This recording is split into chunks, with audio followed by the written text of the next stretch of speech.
السلام عليكم ورحمة الله وبركاته. أهلا بكم في قناتي يوميات عادل مهجة. النهاردة كنت في سوق شيليا ده في الإبراهيمية. لقيت محلات اسمها محلات العكش العالمية.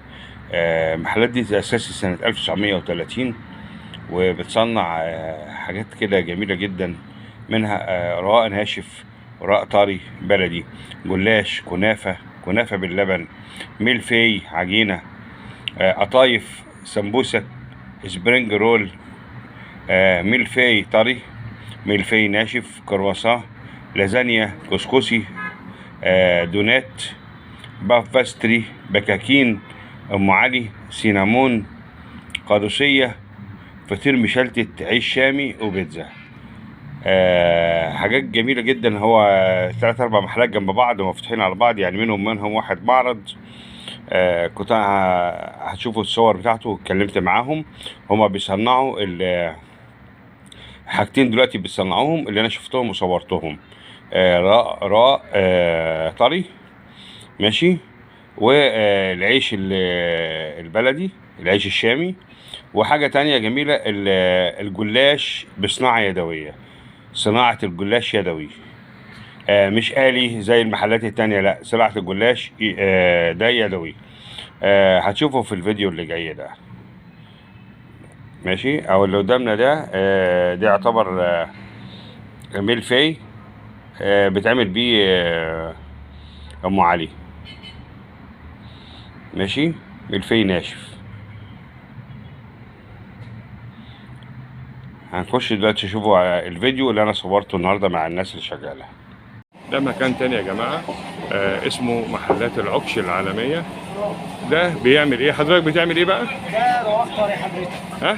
رقاق طري. رقاق طري. هو باللبناني او السوري اسمه عيش الصاج. او العيش السوري. لا، عيش يعني الصاج. عيش الصاج. بيختلف. هو لا، بيختلف السوري عن دوت. والله. ده بيبقى معجون بلبن وسمنه بلبن وسمنه. اللي هو ده. ده ده بيبقى مكلف شويه طبعا. اه وفي رقاق وفي جلاش. هنا تصنيع الرقاق. ماشي، هخش برضك اشوف وعيش شامي يعني الرقاق الطري غير الرقاق غير العيش السوري. غير العيش السوري. التاني بينشف شويه، العيش الطري، الرقاق الطري ده بينشف شويه. باشا حقيقة ولا عايز اجي لك شويه. وتعمل ايه تاني؟ عجين ملفيه؟ منفي، بس ده بيبقى الورشه فوق. طب هنا بيعمل ايه جوه؟ هنا رقاق وجلاش، تصنيع طب الرقاق. انت بقى لما بتفرده كده بتدخله الفرن بقى؟ بيسويه على الفرن. بيسويه على الفرن اللي هناك ده. في حد واقف عليه؟ عطيه كان شغال عليه.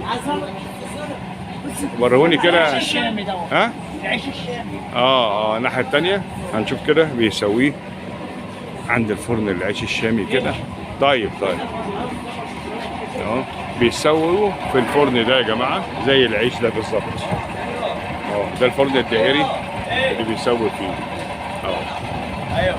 اهلا وسهلا. عايزين بس نعرف بتسوي ازاي. بص على عيش الصاج.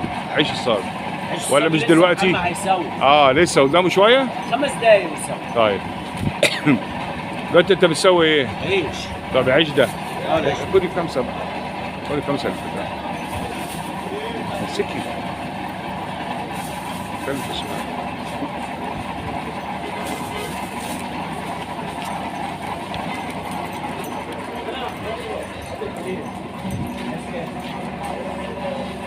هنشوف كده الرقاق، الحاجات الكبيرة اللي بيعملوها.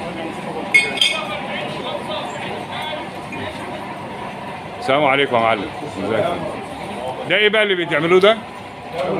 ده جلاش. يعني ده ورق جلاش اللي بيتعمل منه اللحمه، بيبقى اللحمه مفرومه وكده. عجينته بتختلف بقى عن العيش ده، العيش الصاج والكلام ده. والرقاق. لا، جلاش. بصي بيفردوا ازاي يا جماعه. بيفرد العجينه اهو، بيقطعها عشان تقطع مسافات مستطيله زي ما احنا شايفين.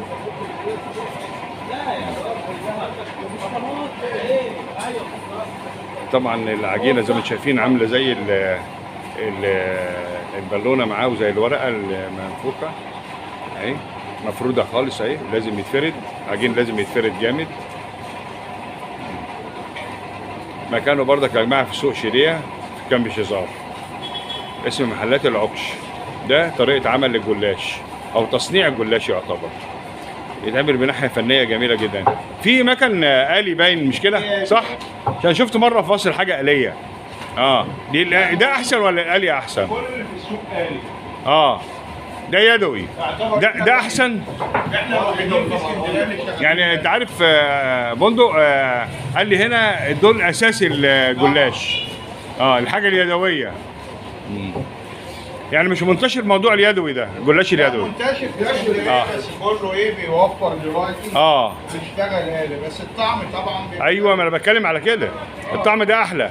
اكيد طبعا. ايه اقعد.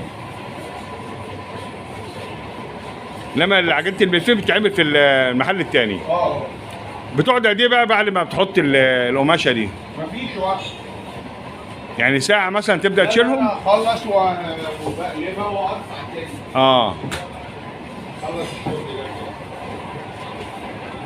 شوف لنا السمك كده خلص ولا لسه؟ لسه ما دفعتوش، قال لي بس ما اخلص عشان لما يمشي مره واحده. مش هتروح نشوي. تاني مرة؟ ها؟ لا. ننزله هنا؟ ندور على عقار الشغل. استنى هنروح مع بعض. بص يا جماعه، يبقى بعد كده يقطعوا حتت صغيره ويلفوا. زي ما انت كده بتلفوا باوزان بعد كده بقى. حسب الطلب. بالطلب، مش اوزان نص كيلو او 400 جرام ولا يعني. عايز كيلو، عايز كيلو. بتعملوا له في وقتها يعني. مش بتقفلوا الحاجه وتجمعوها مع بعض وتتشال. بيع في المحل. ايوه ماشي، شكرا يا جماعه، شكرا.